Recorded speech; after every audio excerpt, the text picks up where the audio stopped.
Installée entre le vieux socle du Massif central et les Jeunes Alpes, la vallée du Rhône est un couloir d'effondrement, avec au nord d'anciennes roches éruptives et métamorphiques appartenant au Massif central.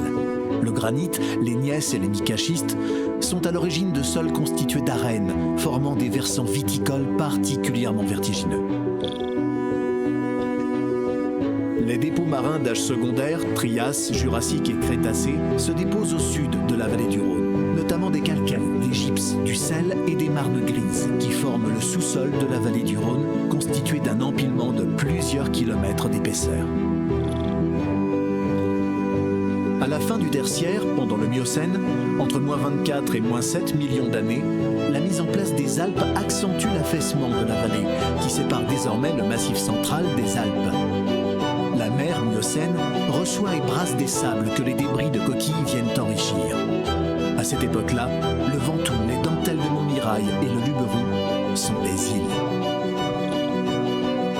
À la fin du Miocène, les Alpes se mettent en place de façon définitive. La plaque africaine vient heurter la plaque ibérique, ce qui ferme le détroit de Gibraltar. La Méditerranée s'assèche, creusant des vallées. La vallée du Rhône devient un vrai canyon, à l'image du Colorado. Mais cet événement, aussi brutal soit-il, a une fin. Gibraltar se réouvre. La mer envahit tout l'espace méditerranéen. Elle s'engouffre dans la vallée du Rhône, qui recueille des volumes importants de roches détritiques, argile, sable, cailloux. Des sables tout d'abord marins, puis fluviatiles, qui vont jouer un grand rôle viticole, en particulier sur la rive droite de la vallée du Rhône. Enfin, au Quaternaire, le Rhône et ses affluents, l'Isère, la Drôme, l'Ardèche, le Gardon, l'Aigle, l'Ouvèze, la Cèze, la Durance, déposent leurs alluvions caillouteuses sous forme de terrasses, dont la superficie est immense et sur des épaisseurs quelquefois importantes. Aujourd'hui, les terroirs de la vallée du Rhône sont constitués de 5 familles majeures de substrats: granit, calcaire, cailloux, sable et argile. Ces familles de roches-mères jouent un rôle essentiel dans la régulation de l'alimentation en eau de la vigne. Elles contribuent à donner leur structure et leurs arômes au vin de cette vallée.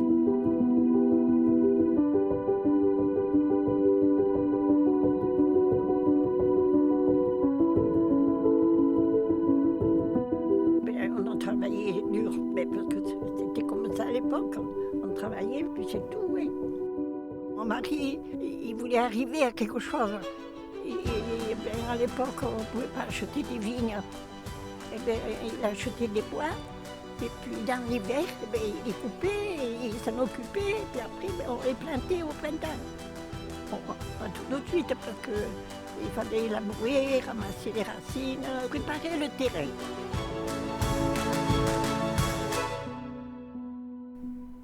J'ai eu le goût de m'installer vigneron donc, à partir de 1979. Je cernais assez bien ce que je voulais faire.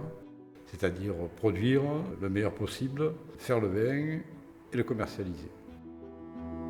C'était très ambitieux et risqué, je pense, oui. Nous avions une petite exploitation au départ et pas de bâtiment, pas de cave. Pendant 20 ans, il a fallu tout créer, tout organiser, tout acquérir. Beaucoup de gens disent « vous avez de la chance parce que vos 3 enfants peuvent travailler ensemble », ce qui est vrai. Et je pense que ça, c'est une belle réussite. Le goût du vin, c'est quand même le goût du travail dans la vigne avant tout travail qui se passe en cave. Un grand vin, c'est vraiment quelque chose qui est inimitable. Parmi beaucoup de vins qui seraient présents sur une table, ce serait vraiment quelque chose de vraiment singulier qui serait reconnu, qui ait un goût qui est lié au secteur où il est et qui soit de très grande qualité, donc avec beaucoup de charme, beaucoup de fruits, de rondeur, mais en même temps une aptitude de vieillir de la meilleure possible. Le commerce, ça permet de fermer la boucle de la partie technique. Moi j'aime beaucoup la technique, mais se retrouver sur des animations, des dégustations à des milliers de kilomètres du domaine, c'est aussi la preuve que on fait plaisir aux gens, à notre clientèle internationale. C'est quand même une fierté de voir son nom, de voir ces noms de domaine rayonner à travers la planète. C'est nécessairement un travail d'équipe. C'est une fierté sur le moment d'être présent et d'être l'ambassadeur. Mais voilà, on met en avant nos domaines et on fait une signature familiale Alain Jaume qui résume l'ensemble des propriétés.